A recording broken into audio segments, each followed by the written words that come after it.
The city is in the midst of a property revaluation, and there have been at least a couple of articles in various papers recently talking about sticker shock by business owners over their reassessments. They're seeing the value of their properties double since the last reassessment, and they're worried that that is going to translate to their taxes doubling as well.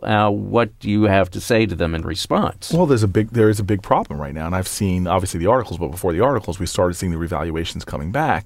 And so within the bounds of the law, there has to be two processes. One is on the city side to evaluate what happened with this vendor.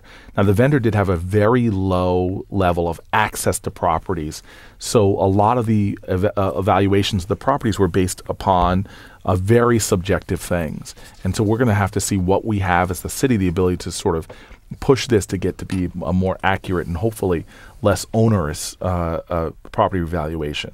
The second thing is the tax bills that will ultimately be generated from this, every resident has the ability to appeal their taxes. So if you live on a block or there's a business on a block where maybe that private firm was only able to go into one or two of those businesses, they don't necessarily have a full picture.